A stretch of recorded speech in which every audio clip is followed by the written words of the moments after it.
42nd anniversary of this program, Martin Luther King Jr. Celebration Concert. I'm Mark George. I'm the president of the Music Institute of Chicago, which we call MIC.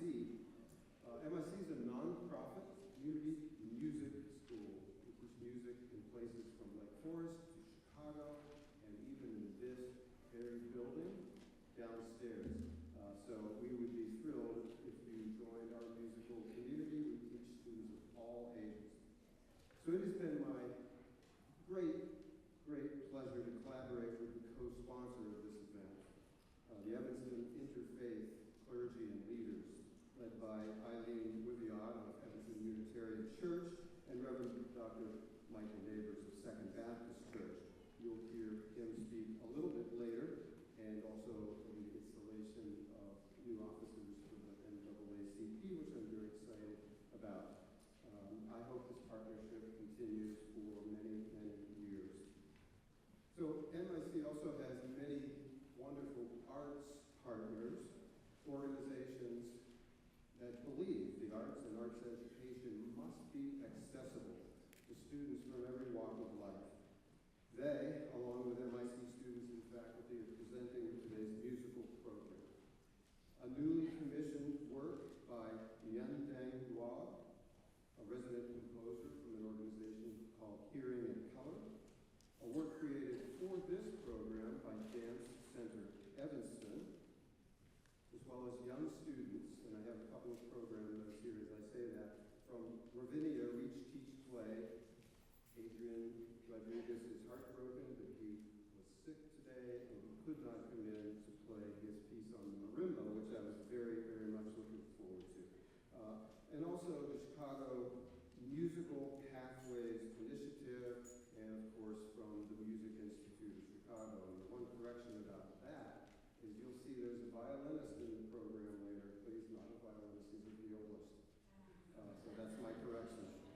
So I believe this MLK program is a platform for listening, it's a time for reflection, it's an opportunity to celebrate the legacy of a great American leader, and I hope you will come away with a sense of community and a sense of purpose, and in what feels like a perilous moment that you will be fortified by the oratory and the music that you hear today.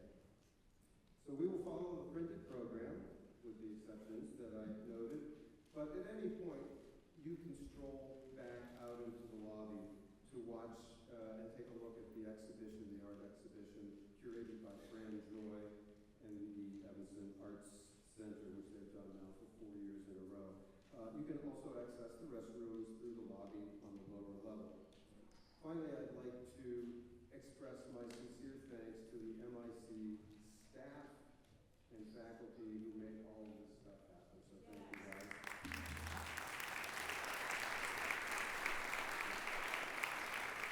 So now, Reverend Eileen Wiviot will share the purpose statement of the Evanston Interfaith Clergy and Leaders, followed by an invocation, and then our special guest vocalist, Keil Williams, will sing with every voice and sing. So now, on with the show. Please welcome Reverend Eileen Wiviot. Thank you so much for coming.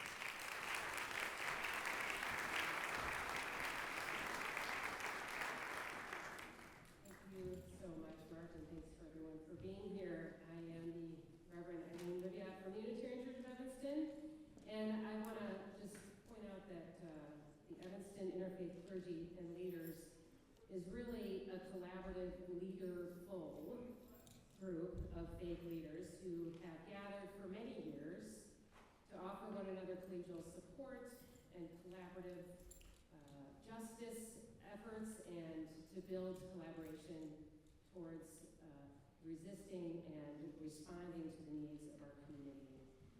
We have no established order or hierarchy. So I always like to make sure that people understand I'm not really in charge of this, and we don't even really have an official purpose statement. So I was like, well, I guess I'll make that up.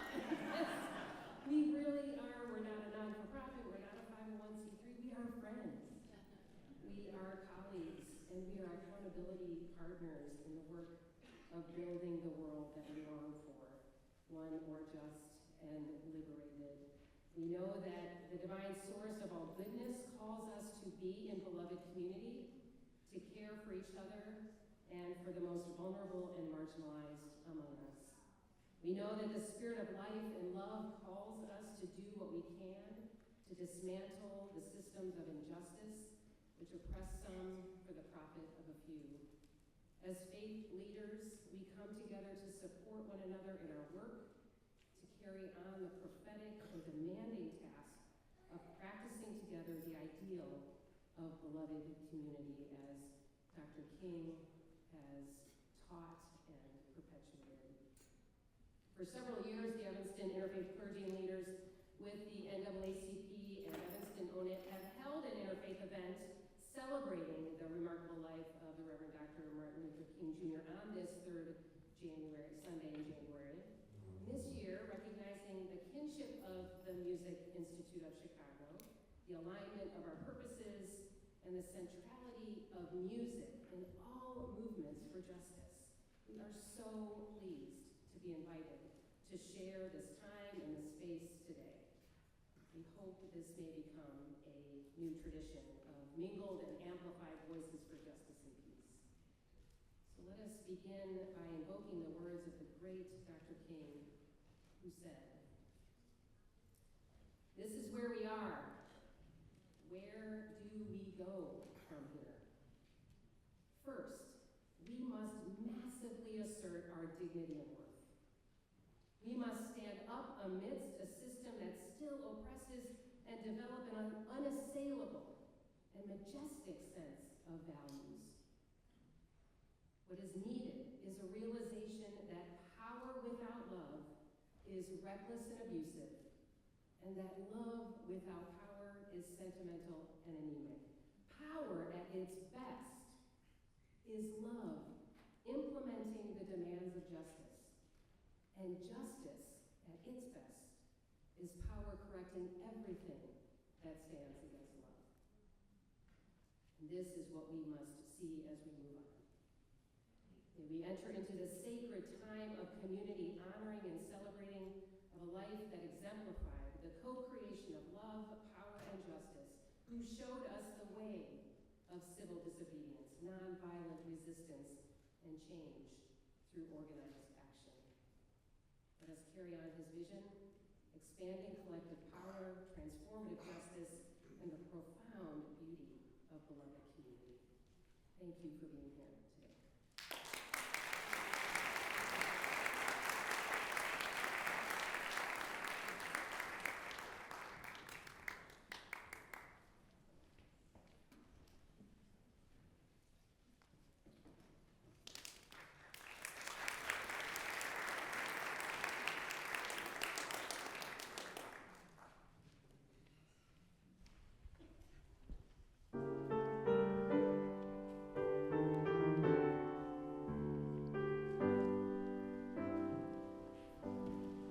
Lift every voice and sing, till earth and heaven ring, ring with the harmonies of liberty. Let our rejoicing rise high as the listening sky. Let it resound loud as the rolling sea. Sing a song full of the faith that the dark past has taught us. Sing a song full of the hope that the present has brought us. Facing the rising sun of our new day begun, let it resound loud as the rolling sea.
this afternoon, you'll have the opportunity to hear from Dr. King himself several times over the course of the next three presentations on statements made related to unity, statements made related to peace, and then another collection a little bit later.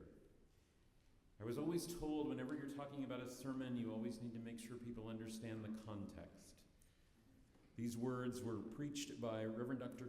King on November 17th, 1957, 3 weeks after the birth of Martin Luther King III, 2 weeks after the Soviets sent Laika into space, launching another round of space race news and conflict between the U.S. and Soviet Union. In light of that, Dr. King preached on loving your enemies. Now, there's a final reason, I think, that Jesus says, love your enemies. It's this, that love has within it a redemptive power. And there is a power there that eventually transforms individuals. Just keep being friendly to that person. Just keep loving them, and they can't stand it too long. Oh, they react in many ways in the beginning. They react with guilt feelings. And sometimes they'll hate you a little more at that transition period. But just keep loving them. And by the power of your love, they will break down under the load. That's love, you see. It is redemptive. And that's why Jesus says love.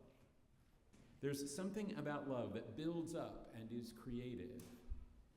There's something about hate that tears down and is destructive. So, love your enemies.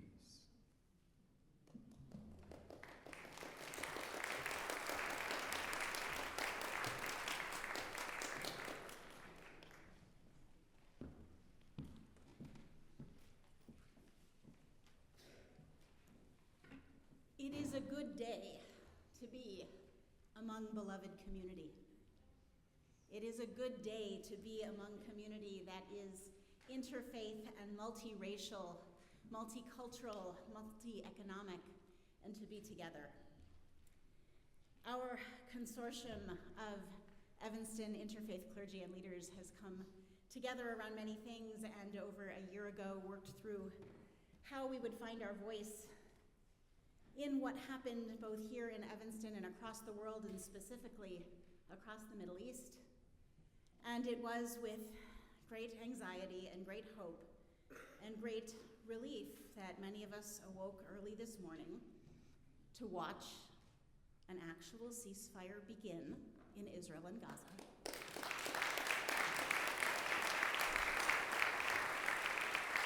To watch the first 3 hostages alive, released, Emily and Romy and Doron, to walk across and out into safety, even though it will be up through the next coming months, and we don't know how many are still alive.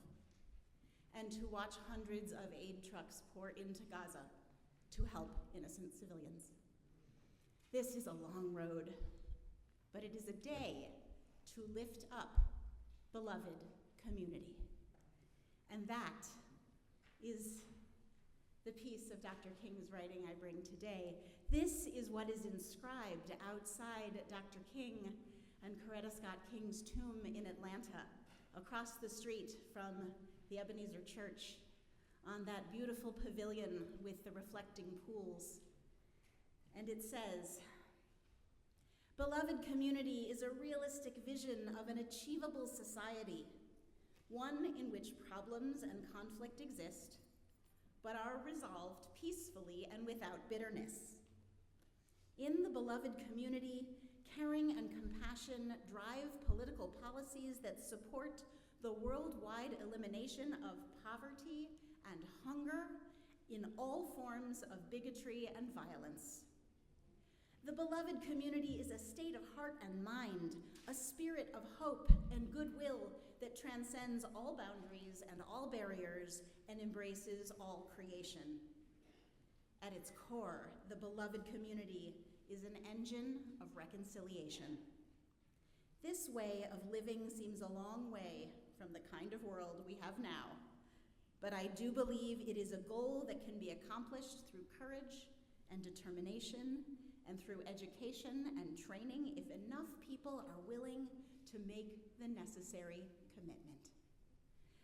Dr. King's teaching on beloved community continues, the end is reconciliation, the end is redemption, the end is creation of the beloved community, and it is this type of spirit and this type of love that can transform opponents into friends, and it is this type of understanding of goodwill that will transform the deep gloom of the old age into the exuberant gladness of the new age. It is this love which will bring about miracles in the hearts of humanity. So let us remember that as we struggle against the evils of biblical Egypt, we must have love and compassion and understanding for those against whom we struggle, helping them to realize that as we seek to defeat those evils, we are not seeking to defeat them, but to help them, as well as ourselves. So let us not despair. Let us not lose faith in humans and certainly not in God. We must believe that a prejudiced mind can be changed and that humans, by the grace of God, can be lifted from the valley of hate to the high, high mountain of love.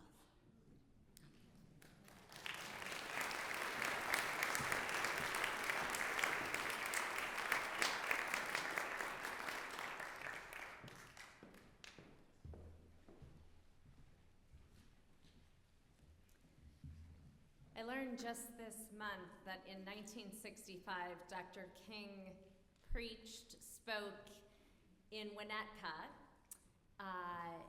to an all-white audience for the first time, or an all-white suburb, as it was at the time. And this is taken from his address to Winnetka in 1965. With this kind of love, we will go bravely into the new age which is emerging. We will go into the new age which is emerging, not seeking to rise from a position of disadvantage to one of advantage, thereby subverting justice.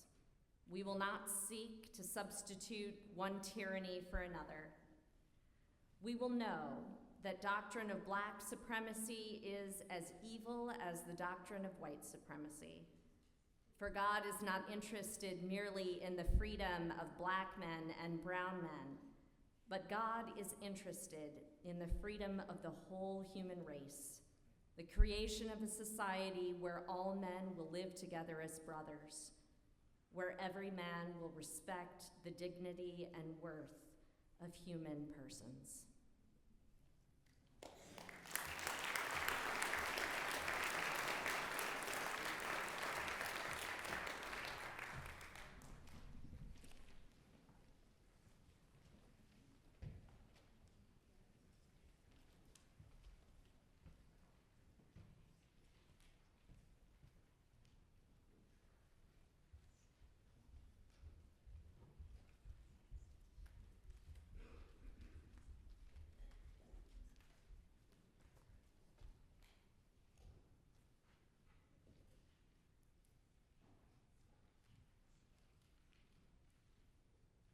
We shall be known by the company we keep, by the ones who circle round to tend these fires. We shall be known by the ones who sow and reap the seeds of change alive from deep within the earth. It is time now. It is time now that we thrive. It is time we lead ourselves into the well. It is time now, and what a time to be alive in this turning we shall learn to lead in love. In this great turning we shall learn to lead in love. We shall be known by the company we keep, by the ones who circle round to tend these fires. We shall be known by the ones who sow and reap the seeds of change alive from deep within the earth. It is time now. It is time now that we thrive. It is time we lead ourselves into the well. It is time now, and what a time to be alive. In this great turning we shall learn to lead in love. In this great turning we shall learn to lead in love.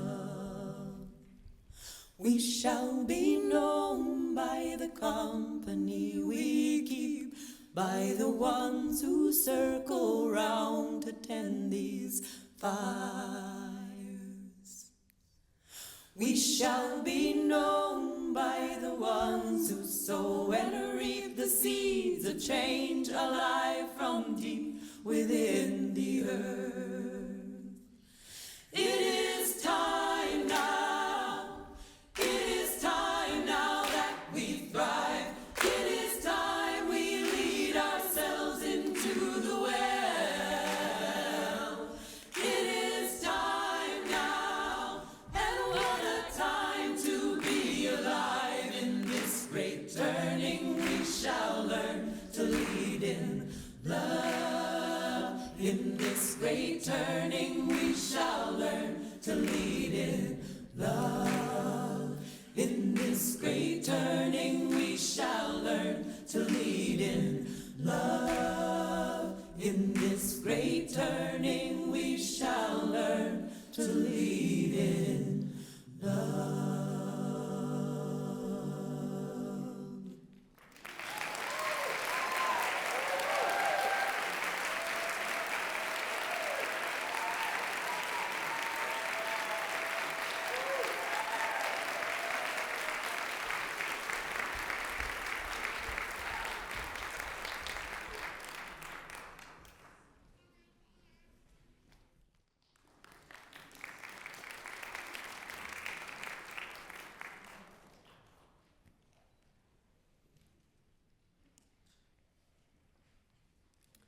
The following excerpt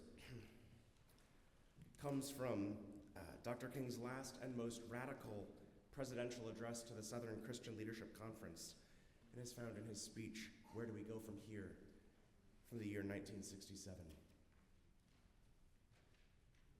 As we talk about where do we go from here, we honestly face the fact that the movement must address itself to the question of restructuring the whole of American society. There are 40 million poor people here, and one day we must ask the question, why are there 40 million poor people in America? And when you begin to ask that question, you are raising questions about the economic system, about a broader distribution of wealth. When you ask that question, you begin to question the capitalistic economy. And I'm simply saying that more and more, we've got to begin to ask questions about the whole society. We are called upon to help the discouraged beggars in life's marketplace, but one day we must come to see that an edifice which produces beggars needs restructuring. It means that questions must be raised. You see, my friends, when you deal with this, you begin to ask the question, who owns the oil? You begin to ask the question, who owns the iron ore? you begin to ask the question, why is it that people have to pay water bills in a world that is 2/3 water? These are questions that must be asked.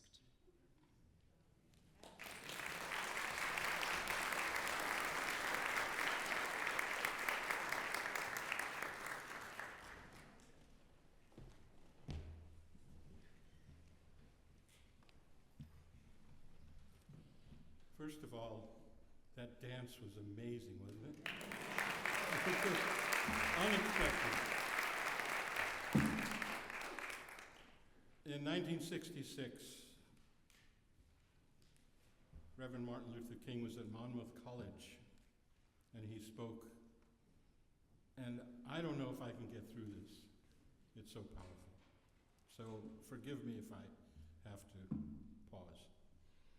There are certain technical words in every academic discipline that seem to become cliches and stereotypes.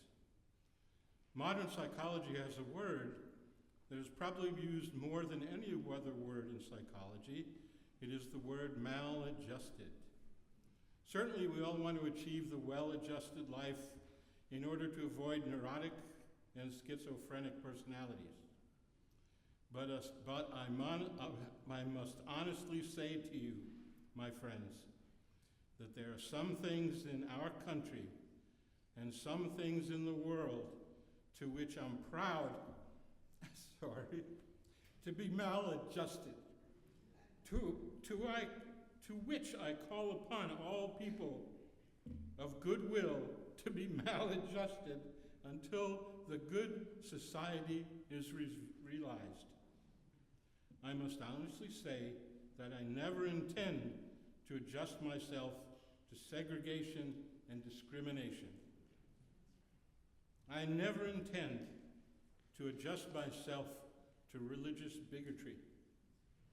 I never intend to adjust myself to economic conditions that will take necessities from the many to give luxuries to the few, to leave millions of God's children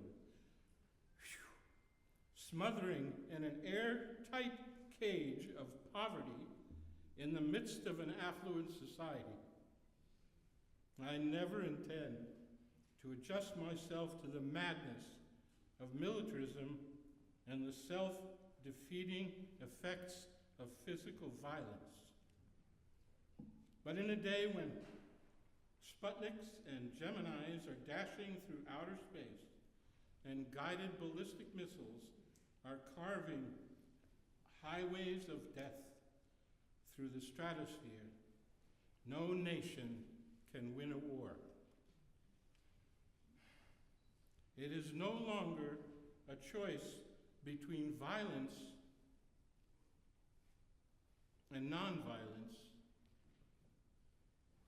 It is either nonviolence or non-existence.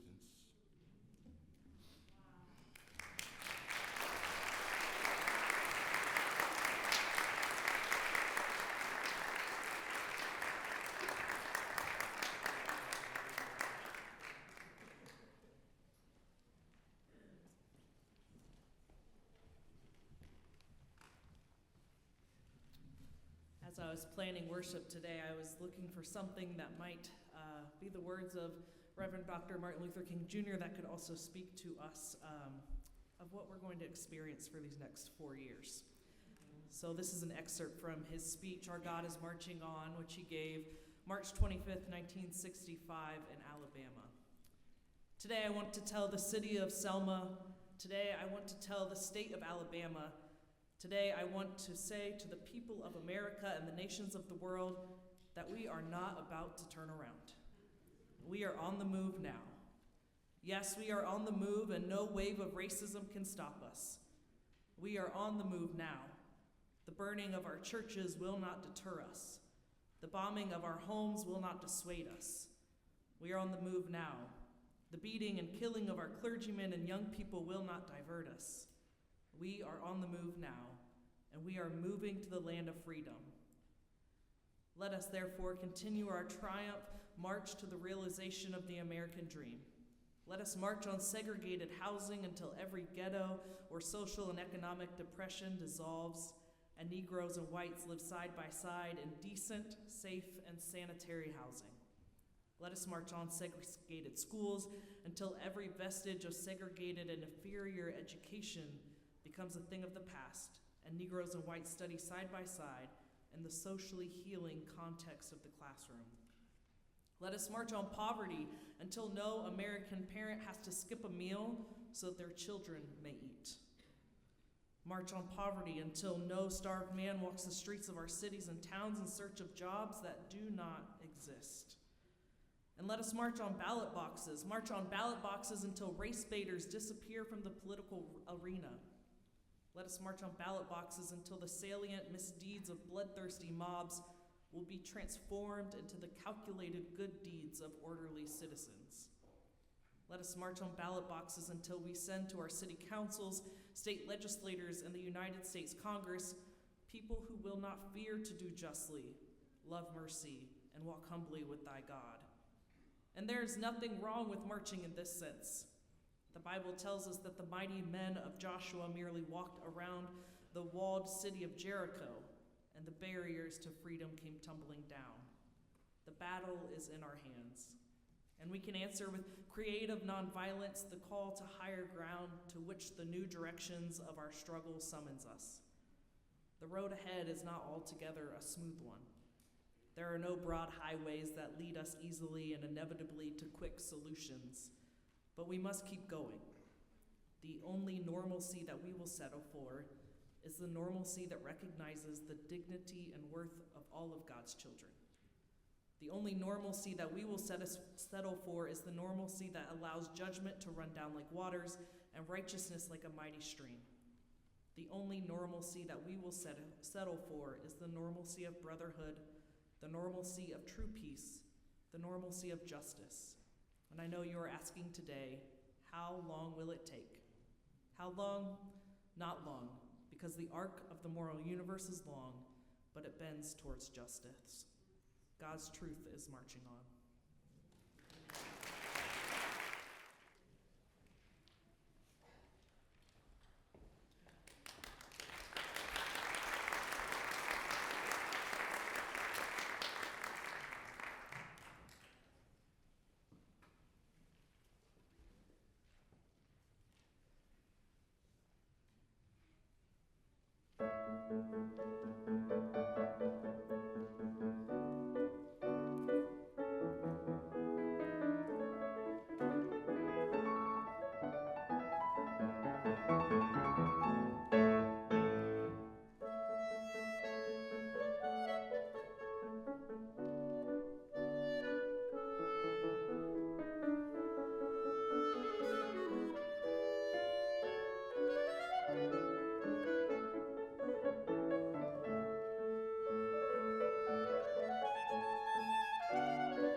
afternoon, everyone. I suppose that when you all woke up this morning, you did not know that you would experience something this afternoon that I'm pretty certain you have never experienced before in your life, and that you may never probably experience again. I think I can go on record to say that this will be the very first time that a Black Baptist preacher follows a clarinet concerto in A major by Mozart. Amen. I'm feeling pretty good.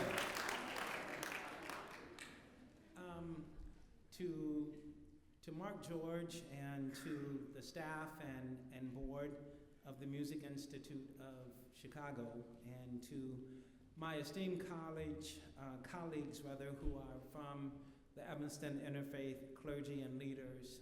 Reverend Eileen said so poignantly that we don't have leaders. Yeah, we are just an organization of friends that gather together. And to my co-workers of the Evanston North Shore National Association for the Advancement of Colored People. To all of the potentates and debutantes and folks like that, amazing men and women, boys and girls who are here today, it's good to be here. It is a day before grave winds of change begin blowing across the landscape of our nation.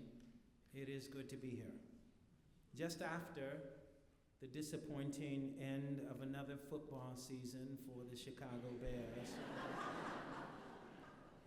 and for a 17-year resident of Detroit, the Detroit Lions, it is good to be here.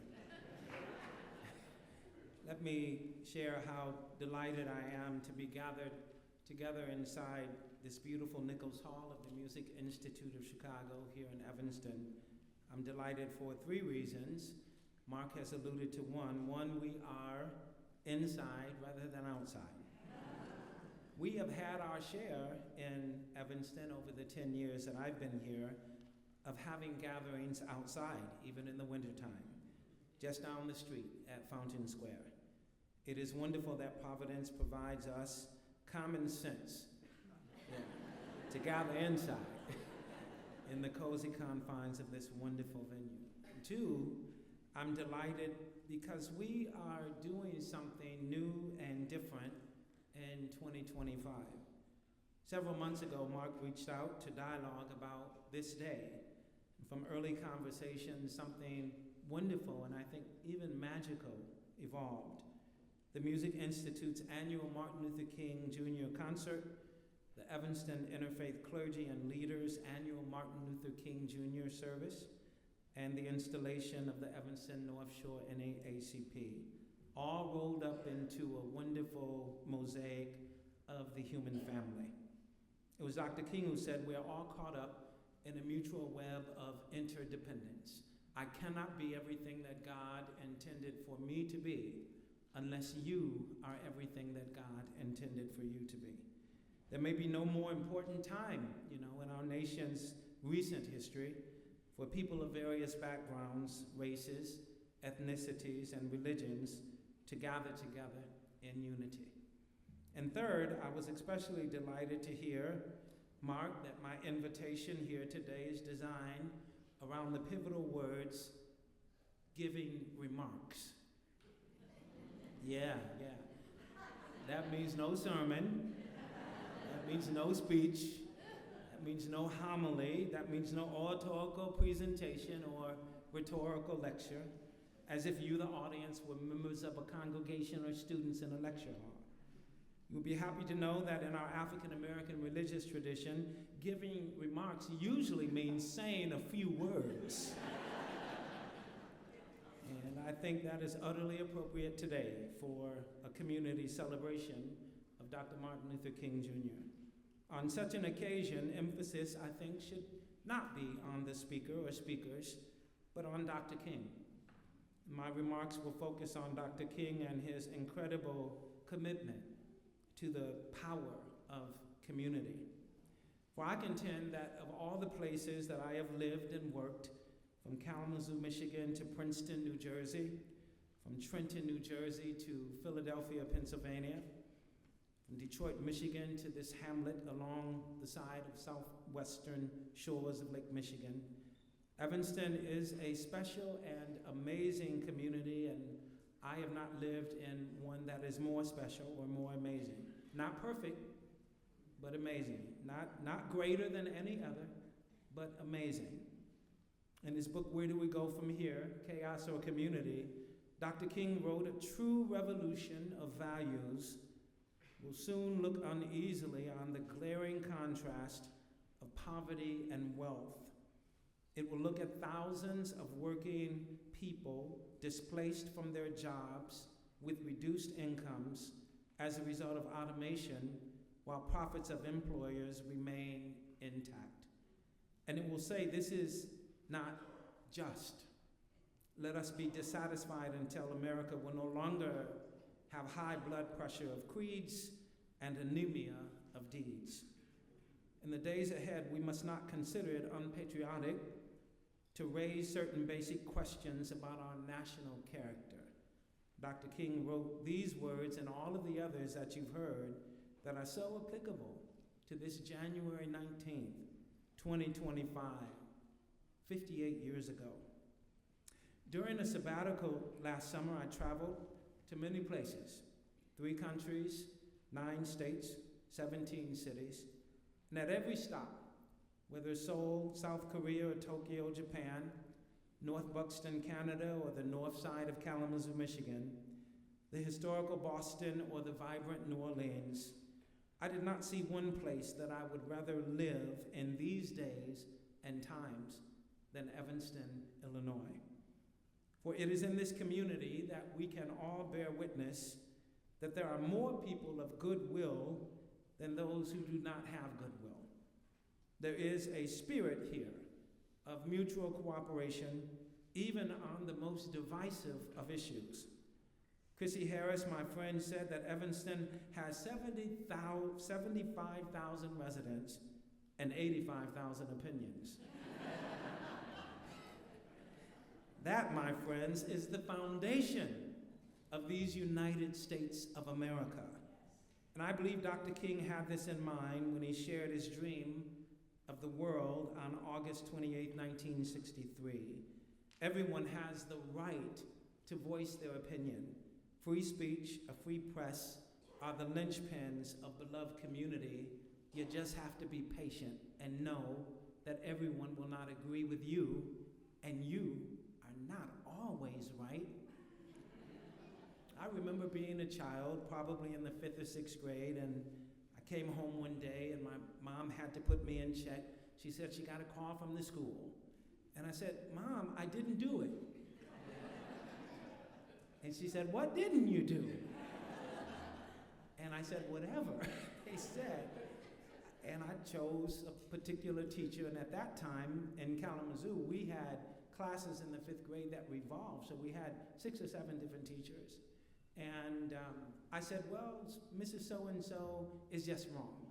And she said, Michael, every one of them called. They can't all be wrong. Well, as we celebrate through music this afternoon, let me hasten to close these remarks. Dr. King's love for music varied, and surely this was part of the love he shared with his wife, Coretta Scott King, a trained concerto singer. Tragically, our celebrations about Dr. King fall short of recognizing Coretta Scott King. Born 2 years before Martin in Alabama, Coretta graduated from Antioch College in Ohio and the New England Conservatory of Music, where she studied singing. She achieved local attention for her music and singing talent. She learned to play piano from her mother, who was a church musician. The couple would go on to marry June 18th, 1953. Believe it or not, they would be married for less than 15 years before his assassination in 1968.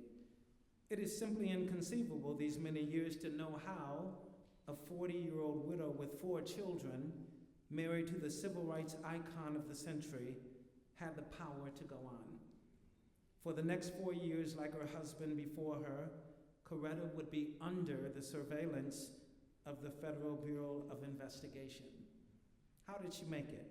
How did she continue? How did she go on? I believe the answer lies within the spirit that has brought us all together this afternoon. Her training in music, her love for the human voice and for singing helped her to hold on to the songs of 1968.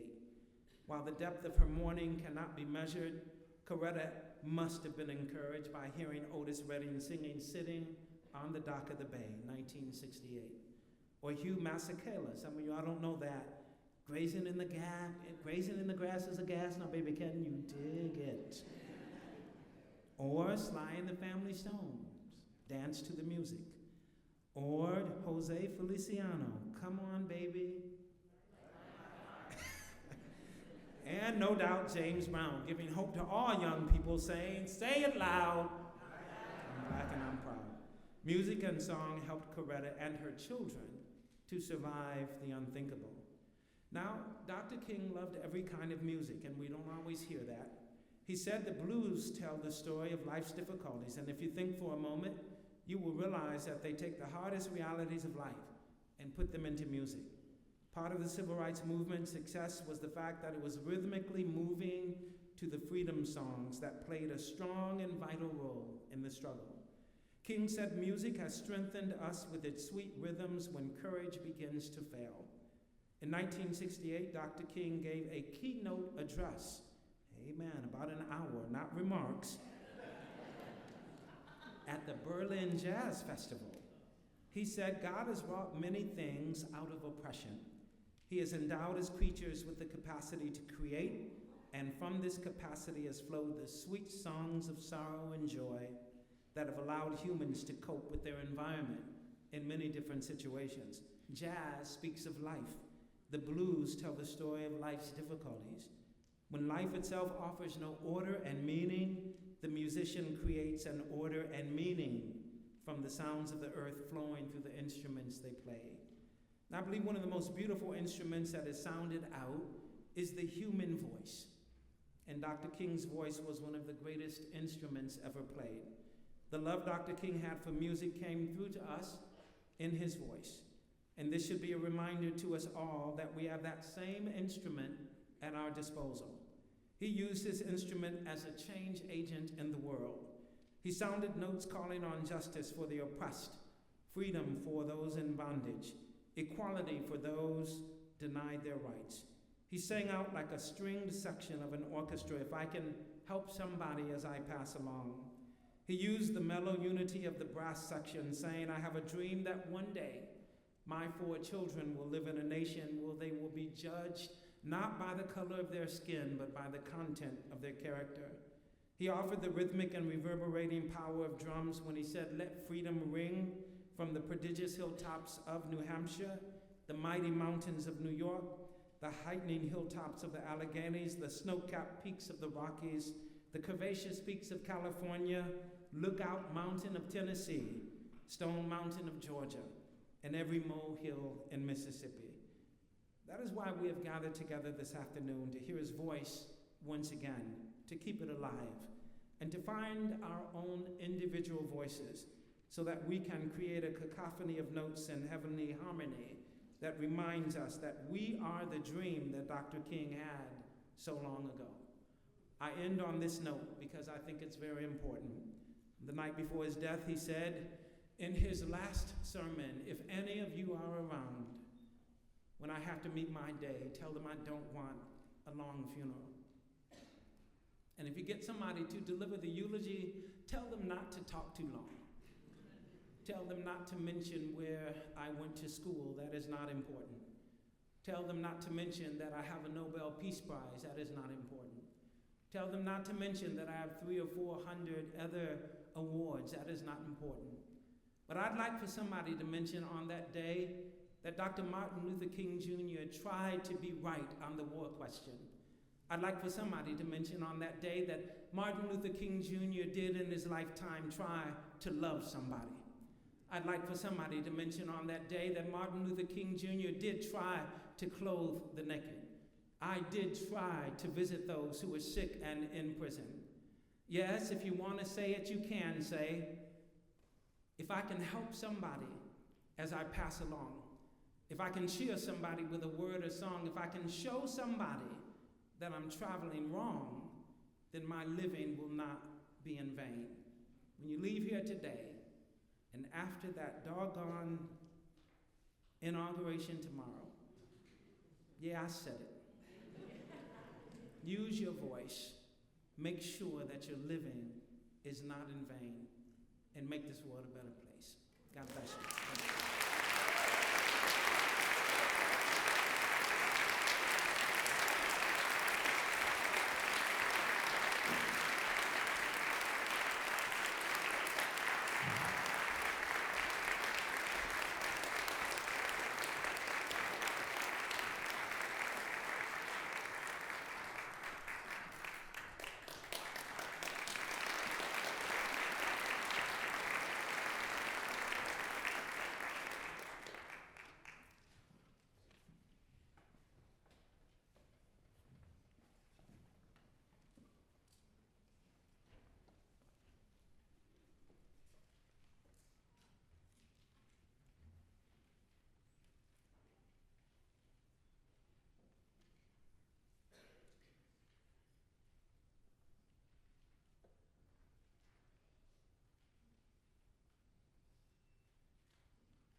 another round of applause for all the amazing performers.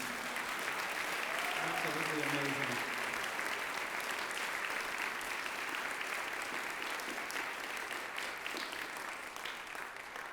How grateful we are for the Music Institute providing such training and teaching to the next generation and the younger people. We have just been blessed from start to finish.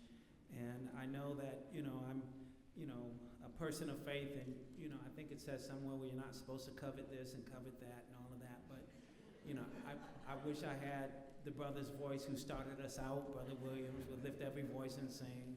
I wish I could play any instrument, and I'm not able to do that. I wish I could dance. I cannot do that. As a matter of fact, I think I'm the only Baptist pastor in the country that can't sing, clap, and move back and forth in rhythm at the same time. But that's all right. I'm still cool, though. I am.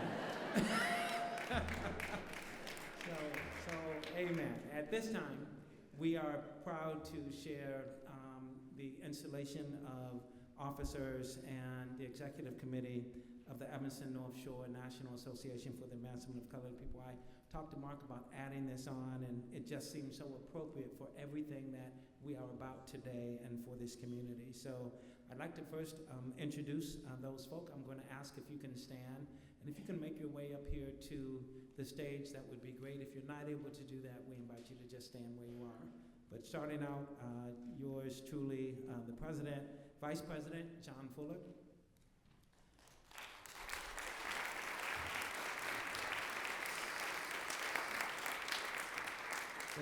If you can hold your applause, that might be helpful. Second Vice President, Jerry Sizemore. Secretary, Judith Treadway. Assistant Secretary, Sarah Vanderwicken. Treasurer, Eva Coley. Health Chair, Deborah Evans. Membership Chair, again, Jerry Sizemore. Legal Redress, again, Judith Treadway. Political Action and Civic Engagement Chair, Willie Shaw. Youth Work Chair was not able to be with us today, Indonia Mboyaye. Environmental and Climate Justice Chair was also not able to be with us today, Dr. Andrew Weimer. Women in the NAACP Chair, Iris Johnson. Education Chair, Terry Shepard. Religious Affairs Chair, Reverend Dr. Valerie Riley. We are also blessed and delighted to have swearing us in today, retired judge from Cook County Circuit Court, Judge Mary Maxwell Thomas, will come and swear us in at this time.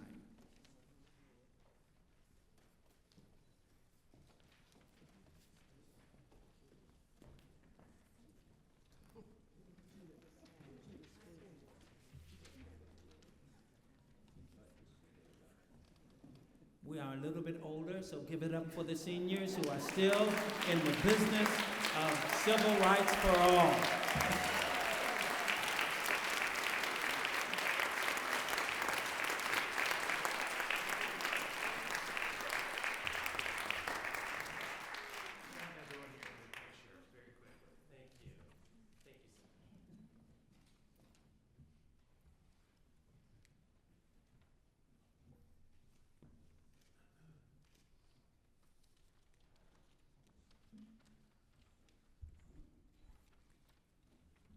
I am delighted to be here today. I know now that there were inserts in the program, but as a judge, I order you to just say what I say. Raise your right hands and repeat after me. I solemnly swear or affirm to discharge to the best of my ability the responsibilities of the office to which I have been elected in National Association for the Advancement of Colored People. in accordance with its Constitution in accordance with this Constitution and bylaws and the decisions of its governing bodies. I dedicate myself anew to its principles of equality and justice under law. I shall try always to keep the goals of the NAACP above any purely personal or individual interest that might hinder the attainment of those goals. I shall work for the betterment of our people by educating the public about the critical importance of demanding justice for the oppressed. I will speak with the permission of those who cannot speak for themselves. Stand with those who are treated unjustly because of their personhood, and protest for those who are denied freedom and justice. I ask the continued help of Almighty God in keeping this pledge. You may put your hands down. Congratulations to the officers and executive members of the executive branch of the North Shore branch, Evanston North Shore branch of the National Association for the Advancement of Colored People. I declare that you are duly installed to your respective offices.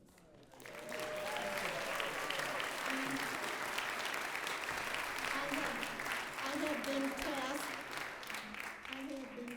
by Ms. Shaw with another task. And Dr. Nabors, if you will return to the podium. I noticed that you wore a stole today, and I have been instructed by Willie Shaw to install this.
Congratulations to all the officers, the NAACP.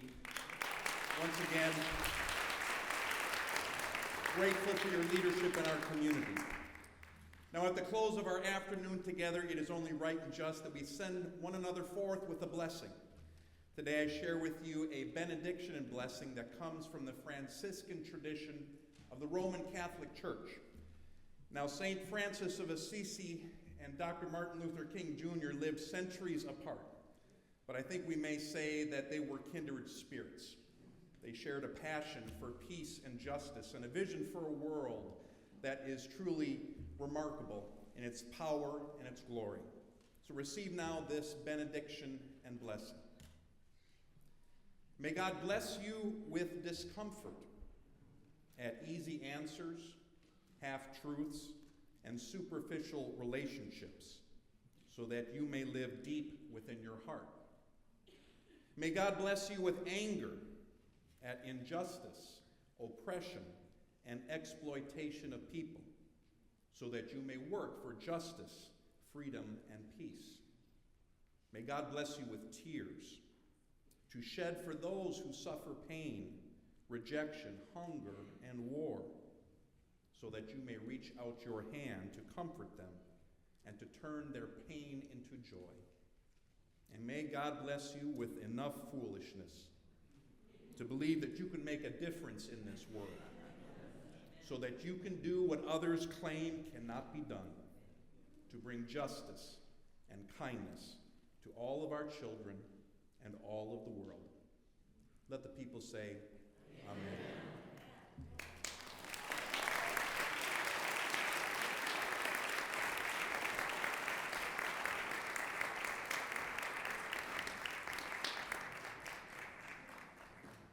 With the lyrics printed in your programs, won't you join me in singing Lift Every Voice and Sing?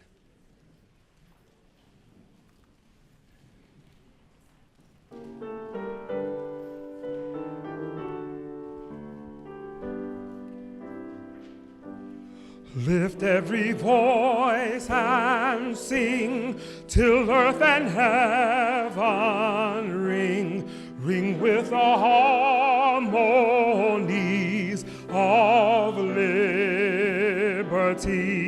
Let our rejoicing rise high as the listening skies. Let it resound loud as the rolling sea.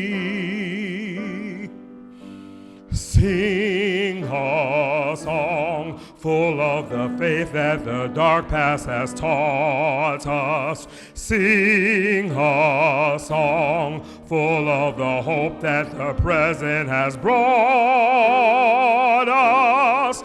Facing the rising sun of a new day begun, let us march on till victory is won. Good evening.